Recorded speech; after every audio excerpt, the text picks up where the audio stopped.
No. Yeah. Okay, we can't. There we go. So now we can begin our meeting. Everybody is, Jen, are you still having trouble with your iPad? Nope, I think I'm okay. If you're not, keep a paper sheet and we'll deal with it tomorrow. Yes, Okay, find some papers in case things go wrong. will do. Got paper. Okay. Okay. We have 3 bills that have been requested to be withdrawn, including one of mine. All those in, or wait, yeah, all those in favor say aye. Oh, I guess I need to move that we allow them to Can do we it. move to withdraw the bills? Is there a second? Any discussion? All those in favor say aye. All those opposed, no. Aye. The ayes have it. Those bills are withdrawn. House Bill 183, Tyler. House Bill 183 expands the jurisdiction of the Public Information Act Compliance Board by broadening their scope of complaints that they can hear. Make some changes to the resolution process that brings in and also brings in the ombudsman and brings in requires certain staffing support from the Office of the Attorney General for the Compliance Board and make some other additional revisions. There's an amendment or multiple amendments adopted in subcommittee, removing some provisions from the bill. It was a 7-1 vote in subcommittee. Delegate Rosenberg. Thank you, Madam Chair. Committee may recall there was principal opponents of the bill at the hearing were MACO and the University System of Maryland. The amendments were worked out with those 2 entities, address their concerns, and also have the effect of eliminating the fiscal note because there would not be additional staff needed by the Attorney General's office because of the substantive changes. So we move the amendments. Second. Is there discussion on the amendments? All those in favor say aye. All those opposed, no. Please raise your hands. And I'm going to open up my panel so that I can see if any hands are raised, which I should have already done. I see no hands. Therefore, the amendments have passed unanimously. Delegate Rosenberg. Thank you. Move the bill as amended. Second. Discussion. Good bill. Here. Delegate Coulson, did you want? No. Okay. I see no hands raised. All those in favor say Madam Chair, is Debbie yes. still here? I don't know. Yes, she is. We're just waiting on Delegate Barron, who's joining right now. Well, if they come during the voting session, we'll let them vote on the bills they missed. So don't hang up until you do that. But for right now, we will go through the list, and they may not care at this point. All those in favor say aye. All those opposed, no. The ayes have it. And the no needs to be a hand raised in the panel, by the way. I see no hands. It's unanimous. House Bill 317, Tyler. House Bill 317 establishes a goal to reduce overall greenhouse gas emissions associated with food and beverages purchased by the state and develops a study for how to reach a goal of reducing greenhouse gas emissions linked to such food and beverage purchases by 25% by 2030. There was an amendment adopted in subcommittee that delays some of the deadlines within the bill by a year, and it was voted 7-1 in subcommittee favorably. And I would add, if I may, Madam Chair, this is a bill that was voted out of the committee and by the House favorably, not unanimously, but pretty much along party lines with some exceptions. Last year, we did add the one amendment, as Councilor Tyler pointed out, delaying the implementation. And we feel that it does provide for adequate consideration of other factors other than the one specific highlighted factor of the greenhouse gas emissions in deciding what the policy should be. So move favorable with the amendment, or move the amendment. Is there discussion of the amendment? Thank you for that. All those in favor of the amendment? Oh, there's a hand. Delegate Saab. Do you want to discuss the amendment? Well, I want to discuss I'm trying to understand the whole bill. I guess. Well, we'll get to the whole bill. Question on the This amendment, just it delays to delays. what time? Right. Delays how long? 1 So year. the 2030 goal would be in place, but yeah, the benchmarks along the way, like when they have to develop a methodology and submit reports and actually start implementing changes, would be delayed a year. That was at DGS's request so that they had more time to prepare and the way they put it, kind of get back to normal after the pandemic. Okay, so I guess we can move the amendment because my question is on the bill. in Okay. general. All those in favor of the amendment say aye. All those opposed, no. The ayes have it. It's unanimous. Would you put your hand down, Delegate Saab, so I can honestly look at the panel and say it's unanimous? Thank you. I mean, assuming you're voting yes for the amendments. Okay, I'm trying to understand the bill, but yes. I know. Now put your hand back up since there are no hands in the vote. The amendments pass unanimously. Amendment. Delegate Saab, no. Delegate Rosenberg, you need to move the bill, I think. Okay, move the bill as amended. Is there a Second. second? Thank you. Delegate Saab. Thank you, Madam Chairman. So I'm trying to understand the bill. So we're going to create a person to committee for food and beverage. Like, can someone give me an example? Like, what are we studying and how they study it? So it's the stakeholders getting together, primarily DGS, along with Department of the Environment, Department of Agriculture, and other stakeholders that they'll choose to bring in. Step one of the bill is to determine the methodology for how they'll be measuring greenhouse gas emissions that are linked to food and beverage procurement. So that can involve greenhouse gas emissions linked to any stage, as has come up in some discussions before. It's if a factory is used to package certain material, like package the food, then that could be part of it, unless it's a completely non-greenhouse gas emitting factory. Transportation from one location to another could be considered if that's something that this group in doing the study decides is worth linking to the food and beverage procurement. So doesn't every factory emit greenhouse emissions? Some are better than others. Some are better than others, and you also have the greenhouse gas emissions from cows. Yeah, so like animals themselves give it up. The process of handling certain feed and things. So it's up to the committee to decide. They being deemed, I guess the experts on the subject will get wide berth on the scope, and then the goal is reduction, not complete elimination of greenhouse gas emissions by 2030, but reduction by 25% by 2030. And what happens if they don't reduce it by 25%? Then they fail to meet the goal, but it's a General Assembly goal to find out ways to reduce it. So I don't think that there are there's no built-in penalties that the General Assembly will penalize itself on if they don't meet the goal. It's an interesting bill. Thank you, Madam Chairman. Thank you, Delegate Saab. Next is Delegate Kipke, followed by Delegate Bagnall. Thank you, Madam Chairman. I just want to say that I will be voting against this bill.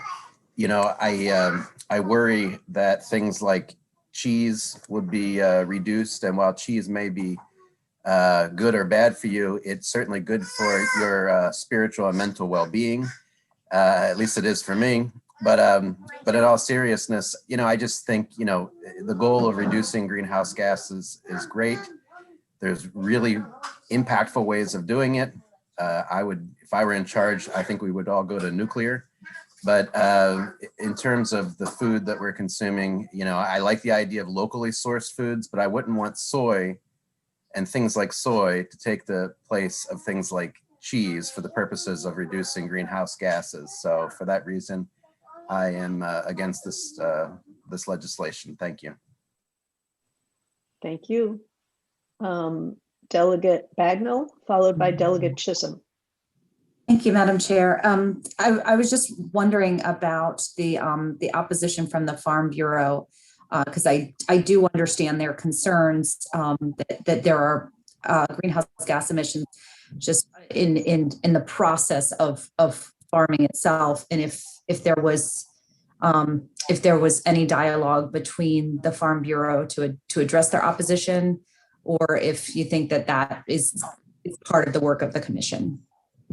Well, I would say that I think it was 2 years ago, we did not move the bill because we asked that there be a study, a review of the issue without legislation being enacted.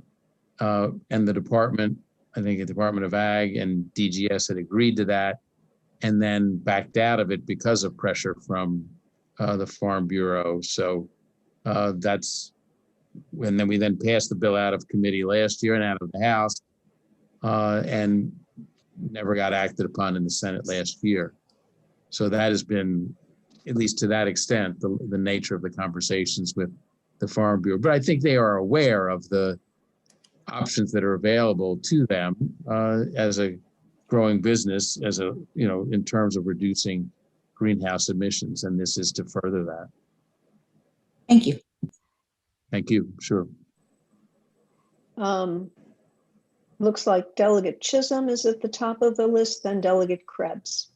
Thank you, Madam Chair. And we spoke about this extensively last year and also in subcommittee. And to Delegate Rosenberg's point, the reduction in greenhouse gases, they've done a tremendous job already in the farming industry and agriculture, which is still the #1 industry in the state of Maryland, I believe. So they've reduced it quite a bit. The real intent, if you're going to put these big numbers up there, is really to eliminate, as Delegate Rosenberg alluded to, the cattle and the chicken. And so it's really about eliminating meat. If we're going to cut down to this is about, let's do our best to eliminate meat from the prison system, because that's where a lot of this procurement happens. And to me, I know that these people have given up a lot in life, and I'm not the guy that's always going to be fighting for the prisoners. But to me, from a completely moral standpoint, we are forcing them into a social experiment of, look, I know I have to drink kombucha every morning that my wife makes for me. And there are some healthy aspects of not eating meat, but to take it away and say, hey, we're going to force this on the prison system, and we're going to eliminate cows and have a direct assault on our #1 industry in the state of Maryland. I have a lot of problems with this bill, especially this year. I just want to make that point. And I'm obviously not going to vote for this bill. But thank you for giving me that time, Madam Chair. I just wanted to say that. Sure. Delegate Rosenberg, do you have a response about how this works with the prisons and the schools? Well, I would say we're not seeking to eliminate meat as a source. It would have a negative effect on the amount of meat that would be provided. No, could I phrase that question differently, Delegate Rosenberg? Sure. The chair. Is it true that the inmates and the students would be able to request this diet and would not be required to have a non-meat diet? It would be at their request? It would be one of the options, certainly. I don't think So it's an option for them. Yeah, the goal would be to discourage. I mean, it would have that effect, but it doesn't require people to have this diet, a certain diet. Does it require them to request this diet, to get this diet? Oh, that I don't know. Tyler? It's not in the bill. It's up for whatever the recommendations being. If the recommendations don't have any change in the amount of beef being or meat being consumed, then that wouldn't be a change. But that's, yeah. Why do I have the memory that this is a voluntary program for inmates? They don't have to at this time. So this is only about procurement. So the correctional facilities do a lot of food procurement within the state compared to other state agencies, but there's no direct involvement, I would say, of individuals in these facilities. There may be another bill, or maybe that was a component of last year's bill that I'm not remembering. Is there another bill that is dealing with this Yeah, issue? Chairman Pendergrass, there's another bill about this issue pertaining to inmates and meatless diets. That's probably what you're thinking about. And where is that bill in the process at this moment? That was heard this past Tuesday. Okay, I think I'm going to hold this bill because I think the bills are related to each other, and I want to keep these pieces straight because I think that that's important. So I'm going to hold this bill.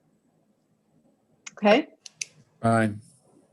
thank you. I'm sorry to complicate things, but I feel like we need to see how they fit together. House Bill 463, Aaron. So this bill was in Public Health and Minority Health Subcommittee this past Tuesday. Now the bill has been amended and it's been divided into basically two parts. So part one of the bill would take effect immediately and establishes a Pathways to Health Equity program in the Community Health Resources Commission. This part of the bill is effective for 2 years, and the purpose of the program is to provide the foundation and guidance for a permanent health equity resource community program in the Department of Health. The program will provide grant funding to reduce health disparities, improve health outcomes, improve access to primary care, promote primary and secondary prevention services, and reduce healthcare costs and hospital admissions and readmissions. The Commission will issue an RFP for applicants with proposals for programs that address the above criteria and demonstrate how the program could be sustainable as a permanent health equity resource community. The Commission will also issue 2 reports to the Governor and Legislature on the grants that are provided by the Commission. The first part of the bill will be funded through a Pathways to Health Equity Fund that is in the Commission, and it consists of $14 million that was authorized to the Commission under the Relief Act. So this first part of the bill will be effective until June 30th, 2023. The second part of the bill establishes the advisory committee that would be established on or before July 1st, 2021. So this is a permanent advisory committee within the Department of Health. And the Secretary of Health would establish this committee, which will provide assistance to the Community Health Resources Commission in developing the reports that are required under the first part of the bill, and will also provide guidance to the Secretary of Health when permanent health equity resource communities are established. And the advisory committee will also identify long-term funding strategies for the permanent health equity resource communities. The advisory committee will consist of 9 members, which will consist of representatives of 5 state agencies, 1 local health department representative, and 3 subject matter experts. For the first 2 years of the bill, the chair of the Community Health Resources Commission will chair the advisory committee. And then after those first 2 years, the Secretary of Health will appoint the chair. The bill describes the entities that could apply to be a permanent health equity resource community, and it would require those entities to include FQHCs and other community-based organizations to provide health or wraparound support services. The bill provides that beginning July 1st, 2023, the Secretary of Health is authorized to begin to designate health equity resource communities. And now of note is that most of the language in the bill that would have established tax credit or loan repayment or the increase in the alcohol tax have all been stricken from the bill. This bill would be an emergency bill because the first part of the bill uses Relief Act funds, and the Relief Act was also emergency legislation. Delegate Penny-Melnick. Thank you, Chairman, and thank you, Erin, for your hard work. The subcommittee had the interlineated copy and we went through it carefully. The vote was unanimous. We will all agree that the purpose of establishing health equity resource community is to reduce the health disparities, to improve health outcomes, and to improve access to primary care. And we know that this is very important, especially given what we have just experienced in the last year with COVID. So it was a unanimous vote, and I would like to move the bill. Amendments, actually, sorry. That's what I was just going to say, amendments. Yeah. Thank you. Is there a second? Second. I think I see questions. I see hands. Are they for questions on this bill, Delegate Krebs or Delegate Yes. Saab or Delegate Chisholm? Okay, we'll start with Delegate Krebs, who I guess put her hand up first because she's No, I guess we're using Yep, different hands first for on this, my right? list. I don't have a question. So our hand, we're using not reactions, we're using participant hands. Is that right? We use it for both when we're actually voting, but I didn't call for a vote yet. But I don't know how to recognize people unless they put their hands up. gotcha. And then I use that for the no Okay. vote when we vote. The only question I had about this, I know it's from relief money and it's there, but it says it wants to make this a permanent thing. And I questioned earlier, how this is going to be measured and how do we measure? It seems like we've done these things over the years, many different things. And we say we measure it, we got a report, but yet we still keep hearing how we have these terrible disparities. And I don't really see that it's improving. And that's my question. It seems like we try a lot and we don't see improvement. I don't know what it's going to take to improve it, but it doesn't seem like we're moving the needle at all. And it seems like we've been trying to do things for many years. So I don't know. What I can tell you is that we can't give up, right? This is a public health subcommittee. We get and receive evidence every single day of the health disparities that exist. They exist for many reasons. We know with COVID that it's not just the access to health. We know that there are those social determinants of health, right? And we know that people are losing their homes, that they don't have transportation, that they're essential workers, and they become, more poor. They're very poor, especially because many of them have lost their jobs. They lose their insurance. And then if you want to discuss, systemic racism, with people of color, then it's even worse because we have very, worse health outcomes. So programs like this give us an opportunity to try to move that needle. We can't give up because we know that people have chronic illnesses, going to the hospitals. At the end of the day, we pay now, we pay later. We cannot just cross our arms. We did get money from the federal government. This is an opportunity to use that money to reduce those health disparities. And we know that we had a similar program that was done years ago, 8 or 9 years ago, that actually worked, but we did not keep funding it. So it's the right thing to do. Keep it for you. I understand. I understand you think what you do is the right thing, and I think I do is the right thing. So number of years ago, we put forth, it was Jim Hubbard, if you remember, it's at least 10 years ago, we did the report cards. Our county's been doing this report card for years, working together to get our health issues in place. And I know we passed it for all the counties to do a health report card. And my example is we do these things and we talked about it for a couple of years, then you never see anything about it afterwards. And it was a big deal.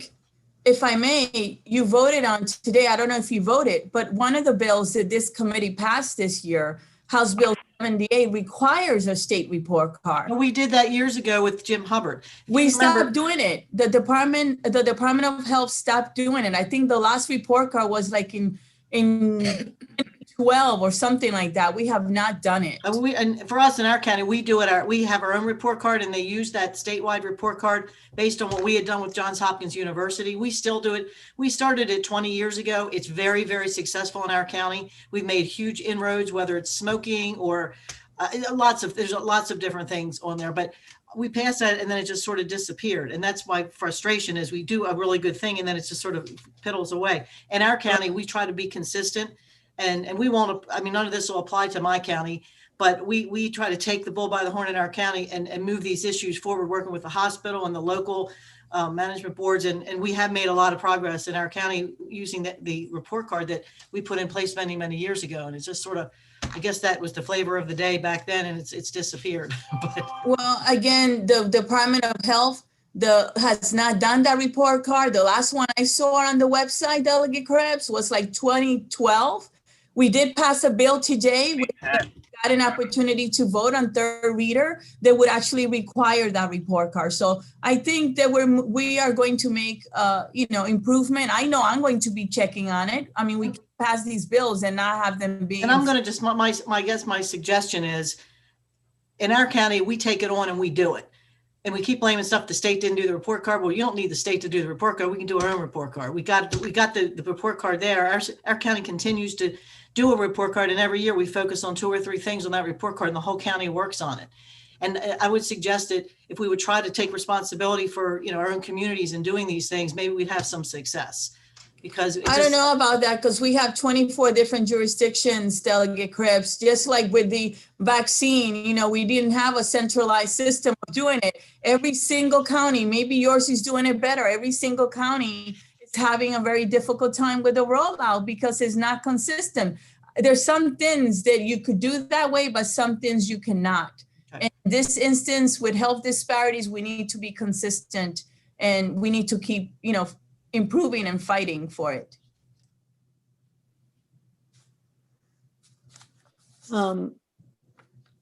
Delegate Saab. I believe Delegate Krebs is done. Is that correct, Delegate Krebs? Delegate Saab? Thank you. Thank you, Madam Chairman. I'm just trying to understand the funding part and the money part. And I know there is section in here that talks about the sales use tax for alcoholic beverages.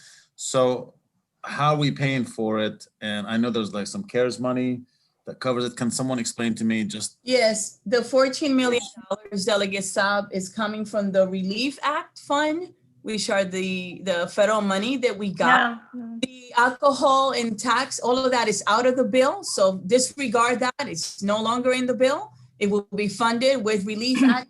The bill is an emergency bill because we're using Relief Act funds and we have to use it by a certain time. Delegate Panama, the Relief Act refers to the Relief Act that you all passed. Oh, that we passed 2 weeks ago. There was 14 million in that Relief Act that was earmarked for the Community Health Resources Commission. Yeah. This bill really clarifies what that $14 million will be used for. And it requires reports from the Community Health Resources Commission on the use of those funds. So it kind of puts some more guardrails on those funds. So it's 14 millions every year for the next 10 years, 20 years? No, it's $14 million for 2 years. So that's the first part of the bill. The permanent HERCs are not funded under this bill. So everything, and those don't start until July 1st, 2023. So everything related to funding and an increase in the alcohol tax and loan repayment and tax credits, that has all been stricken from the bill. So how do we pay for it after 2 years? That is going to be determined by the advisory committee is going to look at long-term funding strategies. Then also you'll be informed by the Community Health Resources Commission's experience with those initial grants. And they're also going to provide a report on some long-term funding strategies. Thank you. Thank you, Madam Chairman. My pleasure. Thank you, Delegate Saab. Delegate Chisholm, followed by Delegate Shalega. Thank you, Madam Chair, and thank you, Aaron, for that explanation, because it's really not a question, but I'm glad to see Delegate Barron got on, but I want to explain why I voted in subcommittee, and if I'm incorrect, then Delegate Barron can correct me. It was funds that are already fenced off to the tune of $14 million, and I saw that we withdrew Delegate Kipke's health enterprise zones, and it was one of the things that did help me to understand what we're trying to do here. And I went back and looked at some of those studies, and I did feel like the money's already there. It's already fenced off. This could be a great opportunity. I don't look at these things in a purely racial aspect, but I did understand that there's some areas, Northwest Baltimore or Southwest Baltimore, Northeast Baltimore, where we could put some of these funds that maybe do grant access to people that aren't getting the medical services that they couldn't, or they're getting the medical services they can't get elsewhere for whatever reason. And after a lengthy conversation with Delegate Barron, I did feel much better about this bill. So I just wanted everybody to understand that this is why I actually voted for it in subcommittee. The funds are there. I'm taking an optimistic view at it, and he shared with me some of the savings that they showed over some of the other studies that related to the health enterprise zone. So I just wanted to put that out there, and then Delegate Barron I know is on, and he can correct me if I'm wrong. Thank you, Delegate Chisholm. Delegate Barron, did you want to add anything to that? Just that I appreciate the delegate's explanation of his vote, and that he's exactly right. And Delegate Kipke has spoken to this and written about the problem of healthcare disparities and this pilot and the success of the pilot in successfully addressing disparities in the communities that were given and awarded grants, not only the health care outcome success of the previous pilot, but the cost savings of the previous pilot. And that basically the concept outlined in this bill is already proven to be successful on both accounts. And while I would like to add also that while I'm very, very thankful for the attention that racial and ethnic disparities are getting now, this is about healthcare disparities generally, including geographic and rural disparities, where those factors are substantial factors in healthcare disparities among Marylanders, and that the concept that this is based on, awarded grants to rural areas, where there are different kinds of access issues, and the pilot areas there were highly successful as well. And so I appreciate the delegates' comments, also the minority leaders' leadership on this issue, and we heard him. We heard him, and the changes in this bill are, largely have to do with the concerns that he has outlined. And so we decided to focus this bill on what we agree, where we all agree. And so, the money is already out there. This just outlines how we expect to spend it, and spend it in a way that's already proven to be successful. Thank you for your time. Thank you. Delegate Shalega, you're next, and then Delegate Banderi. And if you would take your hands down after you've been called on, it would be helpful. Thank you. Thank you, Madam Chair. I would like to address Delegate Krebs's concerns, and I don't think that the chair of the subcommittee addressed them completely. If you look at the reprint of the bill that's in your packet, we put in measurements. It says key measures to evaluate the impact of each grant. And we did put measurements. It's not about, emotion here. We did put some guardrails and some measurements and some goals that when these grant applications are made, they have to talk about. I said, we're not talking about making people, quote, feel good, because you can't measure that. And we all agreed, you're right, that's not something we're trying to measure. So I just want to assure you, Delegate Krebs, that we did go through this. We did put in objective criteria that these grants can be measured on, and they're going to come back and report back and tell us, we said we were going to do this, and here's what we did, and here are the measurable outcomes. It's not, oh, I feel good about my health today, but they're really important outcomes. So I support it as well. And, with the amended bill, I think it's a good bill. Delegate Chairman, if I may. Delegate Krebs and Delegate Shalega, I already went through the bill with Delegate Krebs an hour ago, and I told her and read the pages in the bill that actually has those guardrails. And I actually used those words, guardrails, and I went through the criteria in the two reports So she and I spoke an hour ago already regarding this, and I actually read the bill to her. Thank you, Delegate Shalega, Delegate Peña-Melnick. My pleasure. Delegate Banderi. Thank you, Madam Chair. Even though enough was said on this bill, I want to just make 3 points. First of all, when we talk about the disparity, Chisholm already pointed out those points. We only understand in terms of race.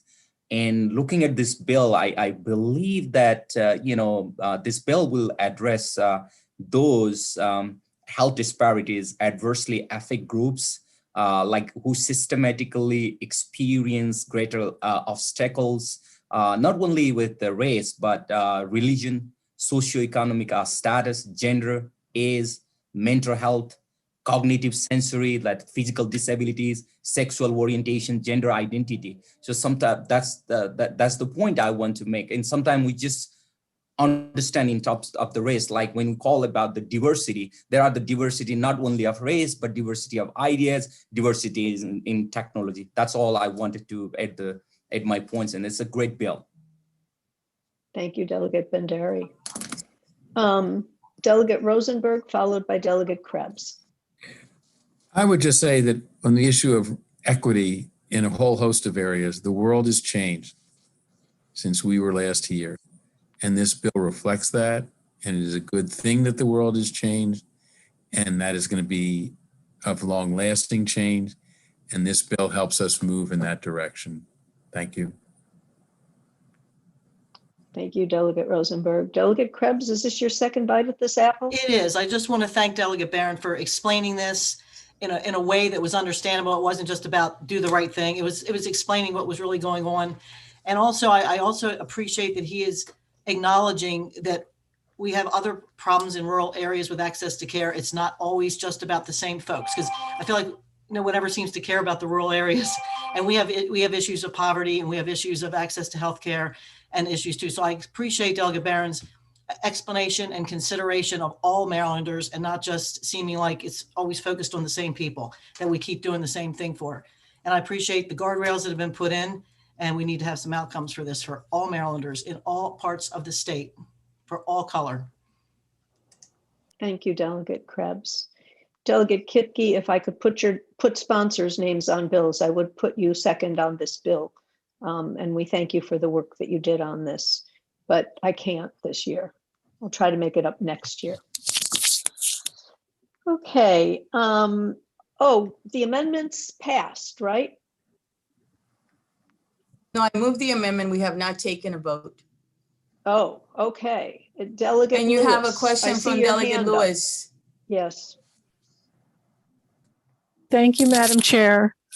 Thank you to the sponsor. Thank you, everyone.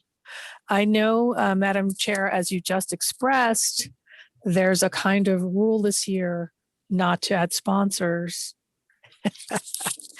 But I was a sponsor on this bill last year, and I missed the deadline to put my name on it this year. It's completely my fault. Delegate Barron did invite me to do so, and the paperwork, it was too much at that time. Is the option, is the door closed for me? There is no option to add sponsors this year at all. I am not allowed to add sponsors. It adds difficulty because I'll just leave it at that. That's fine. Thank you. I had to ask. Thank you so Fair much. enough. I'm really sorry that we can't do it, because I think most of the members of the committee would like to be sponsors on this bill. I just can't do it this year. Hopefully we'll be back to a more normal next year. I'm really hoping. All those in favor of the amendment say aye. All those opposed, no. I see no hands. So that is a unanimous vote on the amendment. Would you like to move the bill? Move the bill. Second. Is there any discussion on the bill as amended? All those in favor say aye. All those opposed, raise your hands in the panel. I don't see any hands raised. This appears to be a unanimous vote in our committee. Okay. The bill passes. our committee. And Baron did a great job explaining it. Good. We have doubts.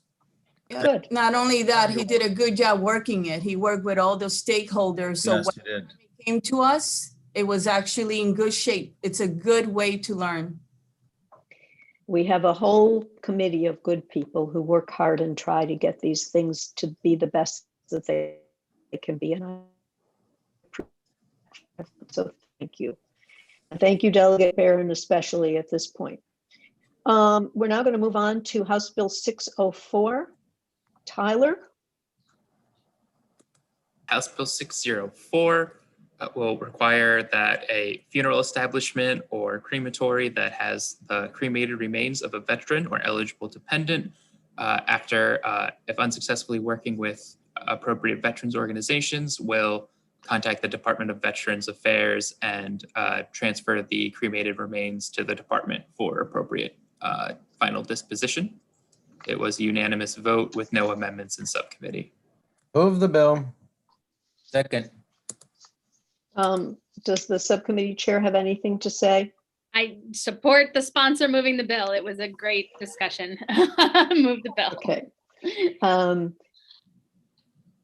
Any further discussion? All those in favor say aye. All those opposed, no. Please raise your hands. I see no hands. This bill passes unanimously. House Bill 611. Aaron. House Bill 611 prohibits a manufacturer beginning July 1st, 2022 from selling or offering for sale in the state a cosmetic if the manufacturer knows or reasonably should have known that the final product or its individual components were developed or manufactured using animal testing conducted on or after January 1st, 2022.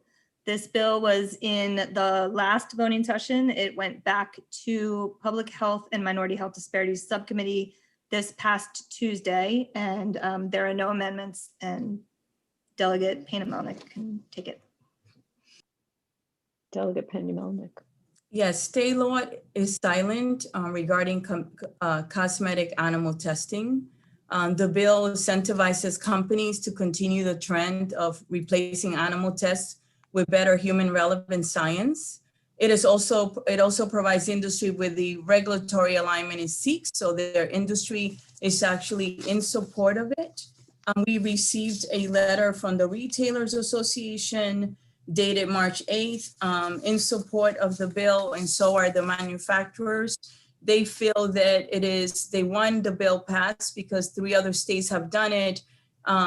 30 countries have done it as well, have banned the sale of animal tested in cosmetic, and they feel that this will accelerate the process. So it's a proactive bill, and the industry did not oppose the bill.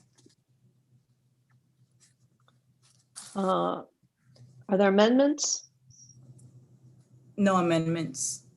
Okay, would you move the bill? I move the bill. Second. Is there any discussion of this bill? I see Delegate Saab's hand in both places. Thank you, Delegate Saab. Thank you, Madam Chairman. I actually have a question for the sponsor that I'd like her to answer. The sponsor? That's She not must be up. standard.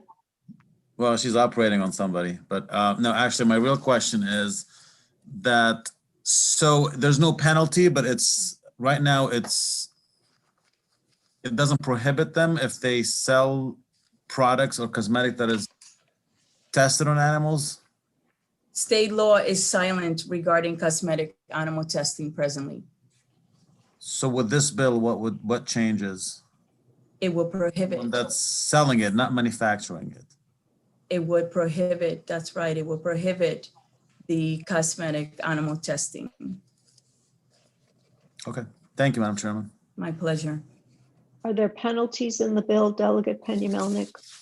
Yes. Yes, there are. The bill authorizes local law enforcement agencies to enforce the bill, and the penalties are a person who violates the bill provision is subject to a civil penalty of $5,000 for the first offense and up to $1,000 for each subsequent offense. Those are the penalties. Okay. Are all your questions answered, Delegate Saab? Okay. Yes, Madam Thank you. Chairman, thank you. You're welcome. I see no other hands. The bill has been, oh, Delegate Morgan, I do see your hand now. Sorry, I hit it late, Okay. Madam Chair. It's okay. I have a question. How would someone know if they were selling cosmetics that were tested on animals? If there's because I didn't realize the bill had a penalty. How would someone know this? Erin, you want to address the knowingly? So the retailers did not oppose the bill because there is a provision in the bill that a retailer would not be subject to penalty for knowingly selling a cosmetic that was tested on an animal. I think where they would knowingly is if there was a company that was known to test on animals and you put your own label on that product. That's where maybe a knowingly would come in and you could be subject to penalties under the bill. Okay. All right. Thank you. Thank you, Madam Chair. My pleasure. Thank you. I see no other hands. So I assume there's no further discussion. All those in favor of House Bill 611, say aye, and all those opposed, please raise your hand in the panel. Okay, I see 1, 2, 3, 4, 5 hands in the panel. Is that what my vote keepers see? Melissa, Jen? Okay, this bill passes with Delegate Saab, Delegate Chisholm, Delegate Morgan, Delegate Krebs, and Delegate Shalega voting no. I'm optimistic that we're taking notes. I don't. There you are, Melissa. Is it all working? Yep, looks good. Okay, thank you very much. Okay, House Bill 643. Erin? This bill bans a person from knowingly manufacturing, selling, delivering, holding, or offering for sale in the state a cosmetic product that contains specified intentionally added ingredients. A person is not in violation of the bill if the person manufactures, sells, delivers, holds, or offers for sale a cosmetic product that was manufactured through a process intended to comply with the bill and contains a technically unavoidable trace quantity of a prohibited ingredient due to an impurity of an ingredient, the manufacturing process, storage, or packaging. The bill would take effect January 1st, 2025. There were amendments that were added in the Public Health and Minority Health Disparities Subcommittee that would add a knowingly requirement to the bill and also provide for the intent of the General Assembly that the bill be construed in a manner that is consistent with the same prohibition that is in effect in the European Union. Delegate Peña-Melnick. We had a robust discussion on this bill for actually quite a few meetings now. The bill, federal and state laws do not require regulators to ensure their products undergo pre-market testing for safety, and manufacturers do not have to share safety or testing information with government agencies. So if the question is, why does the state have to act? It's because the federal government has no protection. As a matter of fact, the commissioner of the ADA in a press release said, quote, now when it comes to cosmetic companies and individuals who market these products in the US hold the responsibility for safety and labeling of the products. So the advocates in this, with this bill have worked with the industry. We actually have a letter of support from the Personal Care Products Council.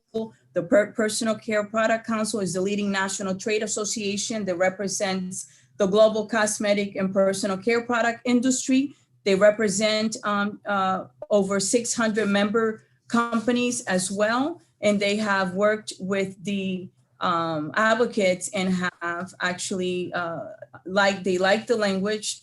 Many of these chemicals have already been banned in California, Canada, the European Union as well. And this is what we discussed in committee, and I move the amendment. Is there a second? Second. Thank you. It's become your job, Delegate Bagnall. Is there discussion on this bill? I'm looking for hands in the panel. I see no discussion, hands. So all those in favor of the amendment say aye. All those opposed, no. The ayes have it. I see no noes in the panel, so it's unanimous. Delegate Penny-Melnick, would you like to move the bill, please? Second. Is there discussion? I still see no hands, so I'm going to assume that your questions have been answered. All those in favor of House Bill 643 say aye. All those opposed, please raise your hands in the column. I have 2, 4, 6 votes no. I'm going to assume staff can read them and I don't need to read them out loud. Oh. Yep, we got it. Thanks. Okay. Okay, the bill passes not unanimously. House Bill 660, Tyler? House Bill 660 defines the term service dog, support dog, and therapy horse for the purposes of the Maryland Veterans Service Animal Program. There was unanimous support in subcommittee and no amendments. Delegate Rosenberg? Everyone was fully supportive, unanimous, move the bill. Second. Is there any discussion on House Bill 660? All those in favor say aye. All those opposed, no. Please raise your hands in the panel. The bill passes unanimously. House Bill 849, Aaron?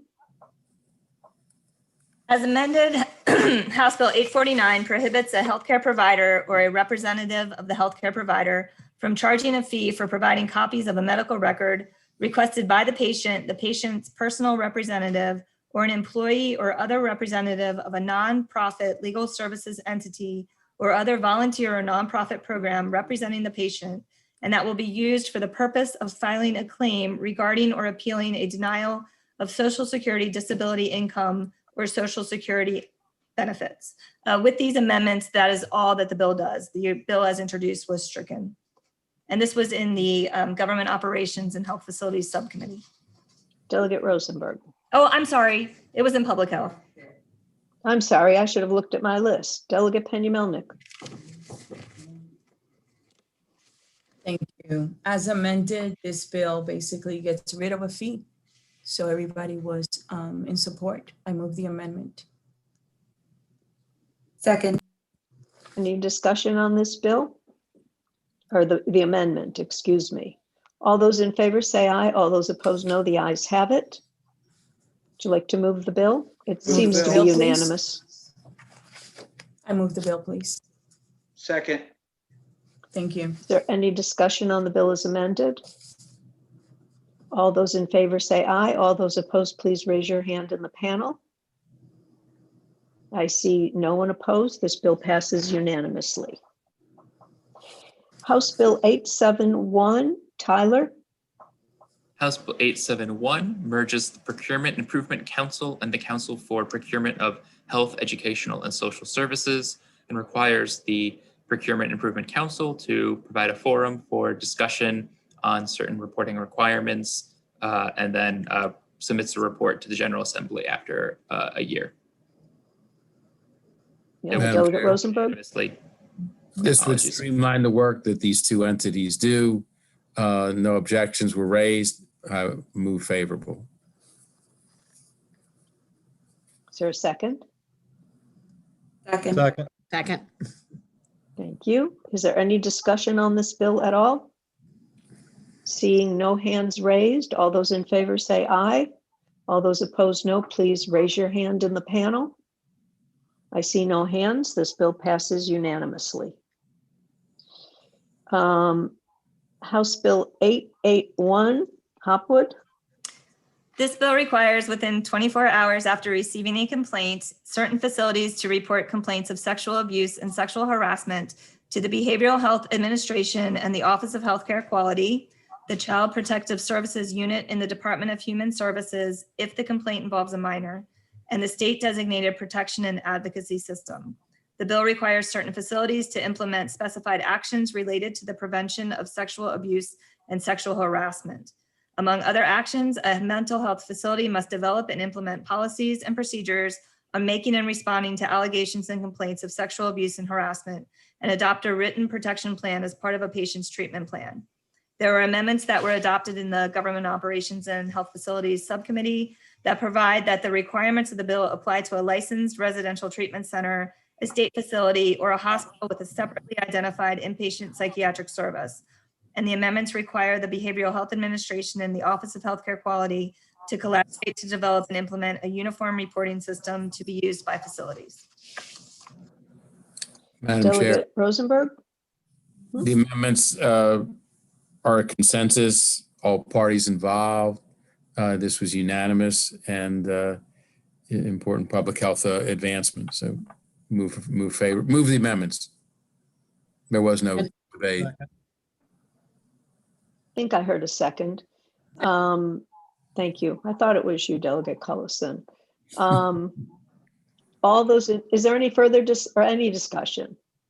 All those in favor say aye. All those opposed, no. Raise your hands. It appears to be unanimous. It still appears to be unanimous. The bill passes unanimous, or the amendments pass unanimously. Delegate Move Rosenberg. the bill as amended. Second. Discussion?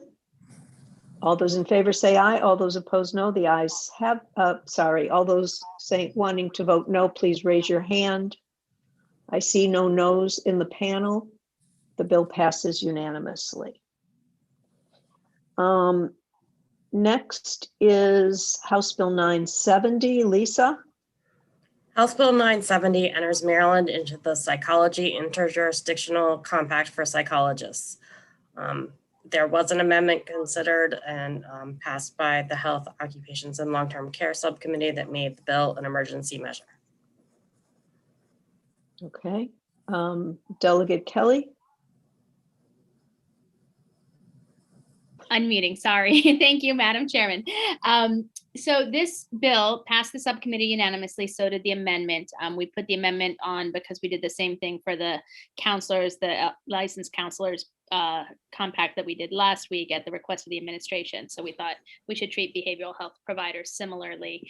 The subcommittee passed this unanimously, but I do want the full committee to know it was against the opposition of the psychology board.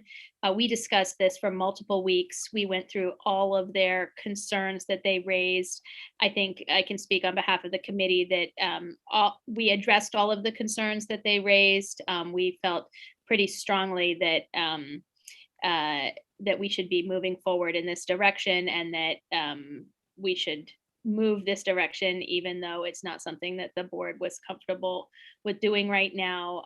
So I wish we had been able to reach consensus. I think we addressed every concern that was raised, and we tried to create communication. We put them in touch with the general counsel for the compact and the executive director for the compact. And we really, I think, satisfied any question that any committee member had about whether this would work. And we know that it's working in all of our neighboring jurisdictions. And we felt like, from a policy perspective, it was our obligation to act now because there is a behavioral health crisis, and we want to really make sure that the people of Maryland are not falling behind the rest of the region. So with that, I will move the amendment.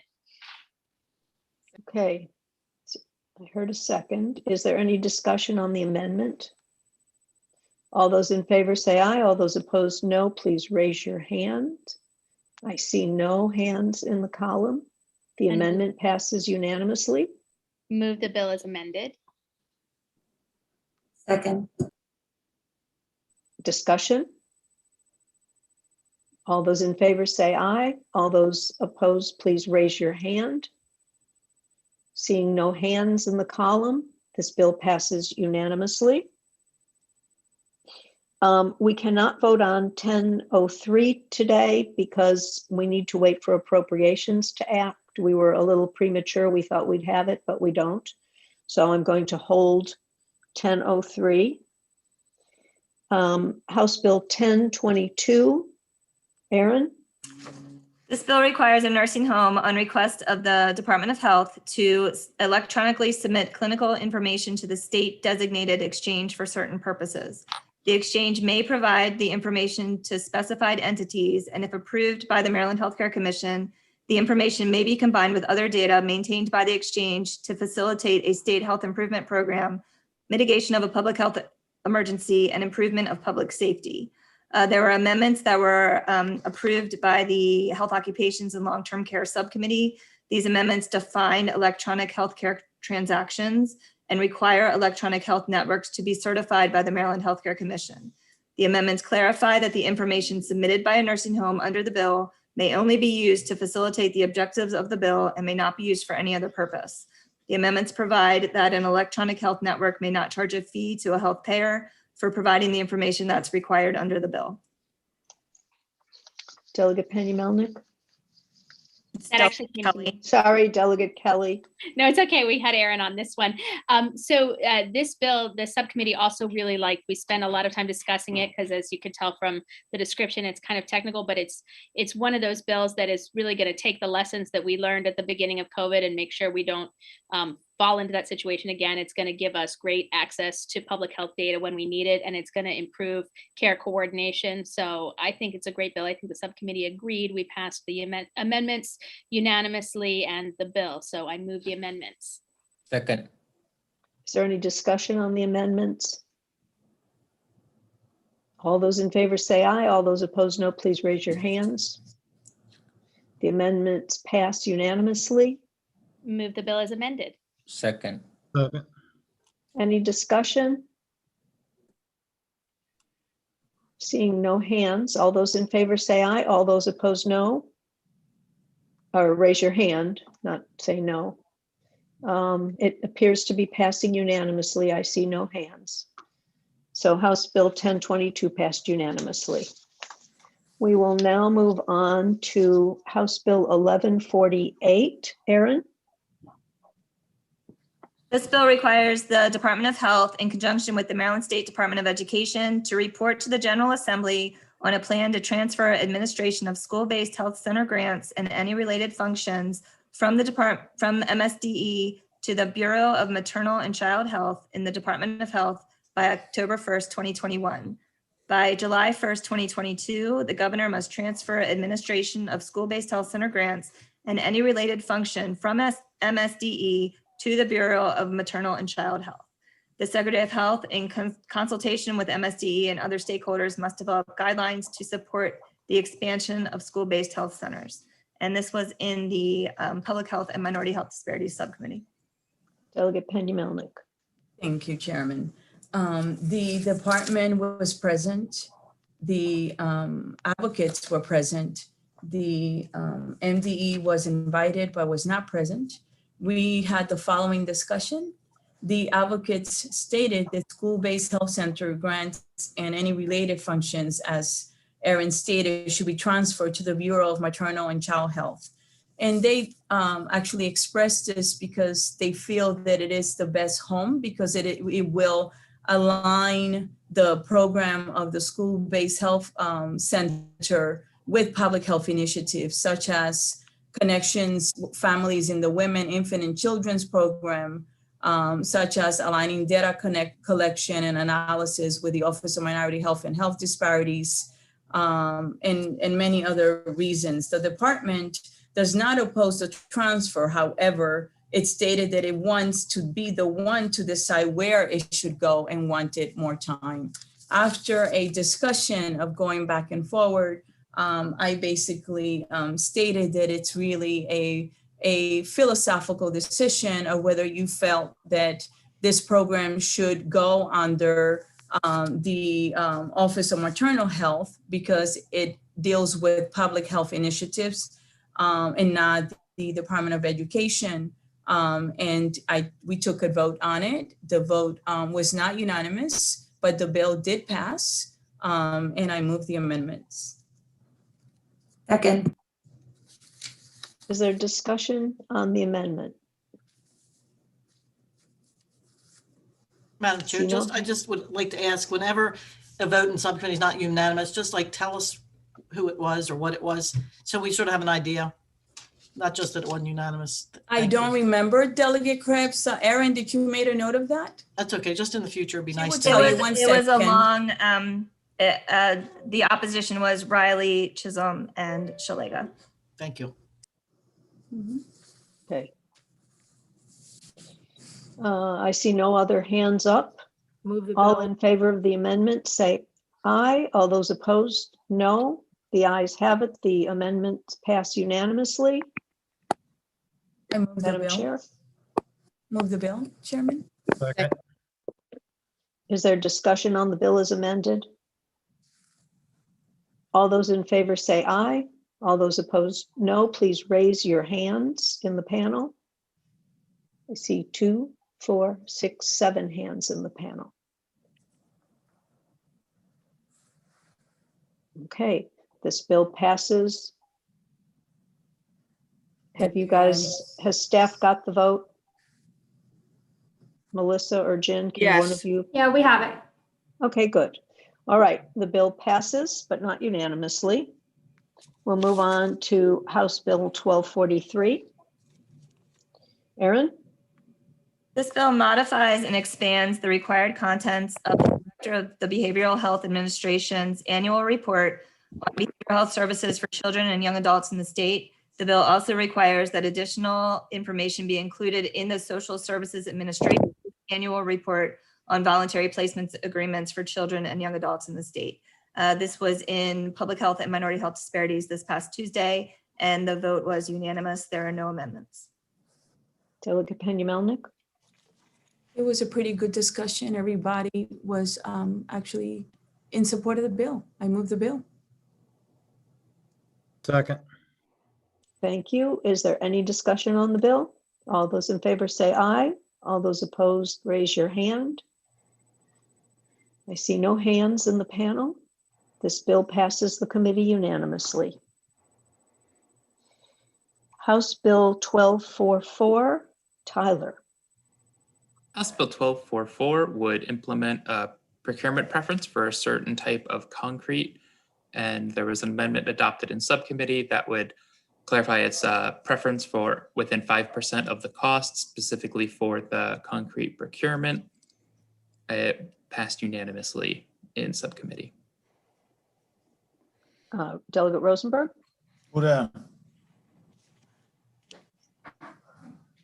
Delegate Rosenberg, are you with us? Delegate, you need to unmute yourself.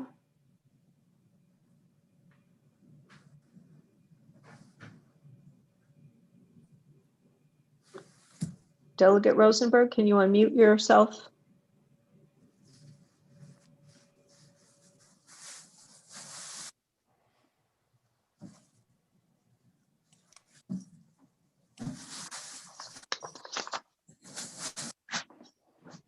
Okay, thank you. Sorry, I apologize. This would create a preference for green concrete, which uses a blended cement, less CO2. Industry is an industry initiative, unanimous within the subcommittee, move favorable. Move the amendment. Thank you for that. Is there a second? I'm sorry, Madam Chairman. Who's sorry about what? I don't see a hand up. Is there? Sorry, what was the amendment? This is the 5% preference. Is that a cost differential? Yes. Thank you. Any further discussion? All those in favor of the amendment say aye. All those opposed, please raise your hand. I see 2 noes. I just had a 2 question. hands. I had a question. It was a hand for a question. We were on the vote. I'm happy to answer your question, but I need to know that we're On not. the next, After you amended. Oh, fine with the okay, amendment. I'm sorry. Okay, I went, because I use that for voting and for being recognized. I just have to keep them separate, Delegate Krebs. Okay, so the amendment passes unanimously, and we will call on, who was first? Was it Delegate Krebs or Delegate Saab? Doesn't matter. It Well, was Delegate Delegate Krebs' Krebs. I hand had is- left my hand up from before. I didn't mean to. I just had a Okay. question. Instead of giving a preference, why can't they, the State Highway Administration or whatever, just make it a requirement of the bid? You know what I'm saying? It seems to me if we want to move in this direction, they would just, mandate that this is a requirement of what you're bidding versus a preference. Well, there are two, my understanding is there are two companies, and this is what we normally do, is we provide for a preference. No, but okay. That didn't really answer my question. You know what I'm saying? If it's something that if it's more environmentally, and I don't know, but if it's more environmentally sound, why not just make that as part of what we require? Period. Maybe Tyler could give us some insight into how this works. We're really back on the amendment, but that's not unreasonable to want to understand it. Tyler, could you talk a little more about that for us? Well, so I do think that the General Assembly would have the authority to require it. I think that the policy reasons it might be that the industry is definitely shifting towards this limestone, or additionally type 1L, or there's a few other names for it, Portland limestone cement, that maybe not everyone is convinced of some of the benefits or that it's appropriate in all circumstances. So there might be instances where it's not, or it seems that there isn't usually a price differential, but if there is enough of a price differential, then maybe they'd want that option to be there. But I don't have information on hand from the industry as to why there hasn't just been a complete shift to it yet. Well, the reason I'm asking, because if it's something that's changing sort of automatically, we're basically upping our price by 5% for something that's moving in that direction anyway. And price, I mean, I don't know anything how you price concrete, but it seems like we're basically just upping something by 5% when we could just eventually, if you just make it as a standard, it would eventually, the market would work and keep your prices down. Well, if all the bidders were using it, then there wouldn't be a preference between any of them. The price would still go to the lowest bidder. Okay, so eventually if everyone bid the same way, there would be no preference. Sure, if everyone has adopted it, and it does seem to be that the industry is moving towards it, then there won't be any preference or need for a preference anymore. And then it would be, then it would be obsolete, what we're doing. Okay, got it. Thank you. Any other questions, discussion? The bill as amended. Second. All those in favor say aye. All those opposed, no. Please raise your hand in the panel. I see no hands. There's Delegate Shalega. There's one hand in the panel. This bill passes. Delegate Riley. And Delegate Riley also will be voting no. So we have 2 noes and everyone else yes. That ends this voting session. I wanted to mention 2 things before we signed off. One of them is that you will now be seeing the subcommittee chairmen who are in the annex from time to time. They will choose when they need to be in the well and when they don't, because things seem to be running rather smoothly on the floor in terms of the process. So that you'll notice that change. And now I forgot what the other change or issue was that I wanted to bring up. Does anybody remember what I said? Multiple voting sessions. Thank you. The really important one. Because of where we are in the calendar, because crossover is a week from Monday, we may be voting more quickly. There may be less time to publish the vote list, which you noticed happened today. We had our chairman's meeting just prior to this meeting. So unfortunately, and of course we didn't update the list between then and now. We put all the things that might have come up today. But if things get held, I haven't said we can't hold things yet, but if they do get held, it may mean we have to schedule an extra voting session if we have to get things out, because that's where we are in the time frame. This doing things virtually has just been logistically much, much harder than being in the room, being in the committee room and having we're having the system we're used to and being able to reach out and touch someone, frankly. So we're doing the best that we can. If you have a problem, if you feel like something is going through too fast, please say something to me. You can always text me. And we'll do our very best to make this as open as we can, given that the time frame is getting very short. So with that, yes, Delegate Johnson. Madam Chair. Yes. Muted. Oh, Or not Delegate I'm sorry, Johnson. it was Delegate Carr. I thought it was Delegate Johnson for some reason. Okay. So yeah, when do you anticipate our next voting session? I'm not sure, but I would think it would be early next week. I don't think it will be as far as Friday. I'm guessing that we'll be voting at least twice next week and maybe more than that.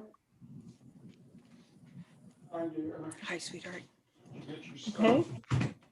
Okay. Madam Chair, I just wanted to say that from my perspective, things have actually been more easy because we get the voting list ahead of time. We get the list, the order ahead of time. So from my perspective, I've felt more organized than crazy. So maybe you're being crazy, but I appreciate all the work that's been done to get us stuff ahead of time.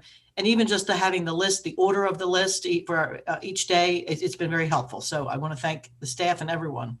And I will tell you that the staff has worked incredibly hard. In particular, Melissa has really risen to the occasion. We're very lucky that she is such a quick learner and it's gone so well.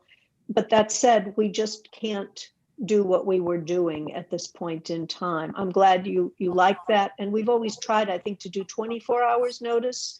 At this point, we're just going to do what we have to do because we've got to get bills. I understand, but out. to date, it's been good. And even the links and having the calendar and stuff sent to us with a few small glitches, it's gone, I think, smoothly considering what we have to do. Well, you can all buy presents for Jen and Melissa and the 3 LAs and Kathy. Let's not forget Kathy. The staff has really been fantastic this year. Yeah, I like that. I do this though.